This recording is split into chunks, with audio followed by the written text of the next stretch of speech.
Alright, we're going to talk about rates, ratios, and a little bit about proportions today, and that's going to be mainly tomorrow's lesson. But your learning target is I can write and use ratios, rates, and unit rates, and write and solve proportions. Alright, let's get going on some definitions.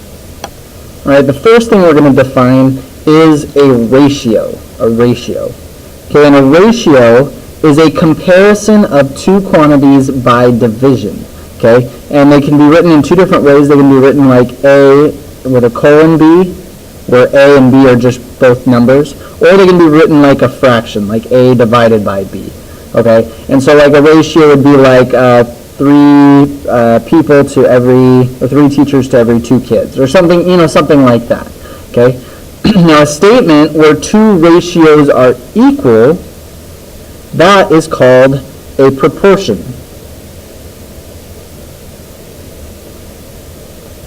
Okay, so we have 2 ratios and they are equal to each other. We call that a proportion.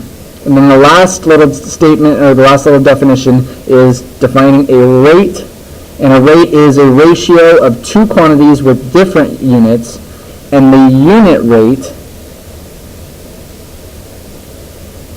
is a rate that has a denominator of 1.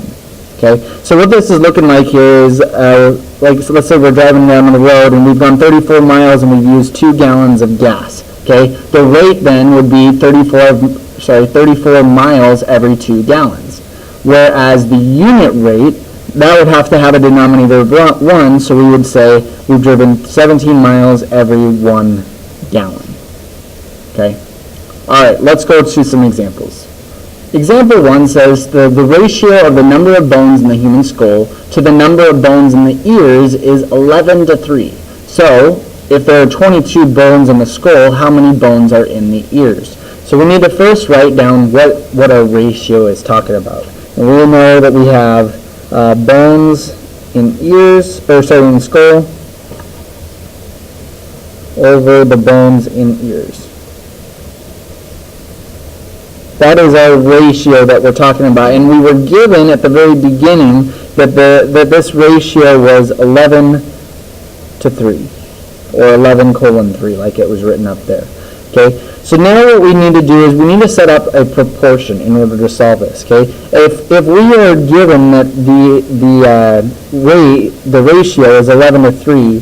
We can set that equal to this proportion where we're trying to find out how many bones are in the ears if there's 22 bones in the skull, and we're going to put X, we're going to use X as the number of bones that are in our ears. So we just set up this proportion where we have it's 2 ratios, 11 to 3 and 22 over X, and this is called a proportion. Okay, and to solve a proportion, we use this really fun rule. It's called the golf club rule, and that's where you make 2 golf clubs. You see, I've got my 2 golf clubs, and what those golf clubs say, whatever the golf club is touching, those are the things that you multiply together. Okay, so we have 3 times 22 is equal to 11 times X. You guys might also have heard this called cross multiply. Okay, so we're going to multiply the cross fractions here, and that will help us solve for our variable x if we want to know what our x is supposed to be. So let's go ahead and solve this. 3 times 22 is 66 is equal to 11x, and then we have to divide by 11 on both sides. We end up getting x is equal to 6. Okay, so right there, that tells us then how many bones are in the ears based on the proportion that we were given. Okay, so there are 6 bones in the ears if there are 22 bones in the skull. Okay, when you answer these, you don't necessarily need to write out a full sentence like this, but you do need to state kind of what we're talking about, like that based on the problem. If there's 22 bones in the skull, then that means there's 6 bones in the ears. Okay, let's do example 2.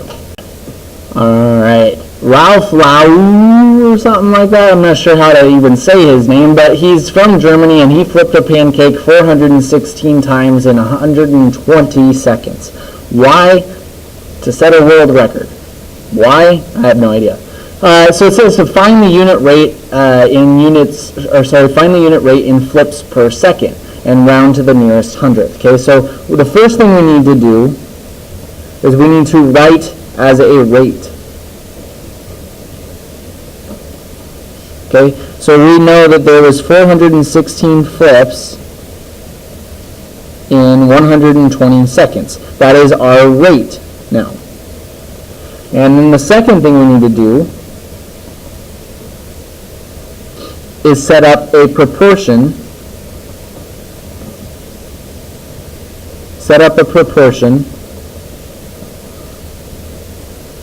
With 1 in the denominator. And remember, what we're trying to do is we're trying to see what the unit rate is, how many flips per second. Okay, so we're going to have 1 in the denominator, standing for 1 second, and we want to know how many flips that is. Okay, and then the last step here, the third step, would to be to cross multiply, which remember we called in the last example the golf club rule.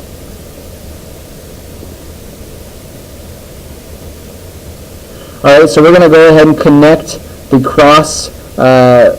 numerators and the denominators from the different sides of the proportion, and we're going to go ahead and multiply those. So we have 416 times 1, which we know is just 416, is equal to 120 times x. Alright, and to solve for x, we have to divide by 120 on both sides. And we end up getting x is equal to, you know what, I don't know what 416 is, or 416 divided by 120 is, so I have to get my friend out. And every time we get our friend out, we have to say, hi friend, how you doing? And we're going to go 416 divided by 120. It says to round to the nearest hundredth, okay? Hundredth being tenths, hundredth place. So 3.4, 6 rounds to 6 up to 7. It'll be 3.47 flips. 3.47 flips per second. Alright, that's all we're doing for today's lesson. Hope you enjoyed it, and go ahead and do those 2 practice problems. They're just like the 2 examples that we did in the video lesson.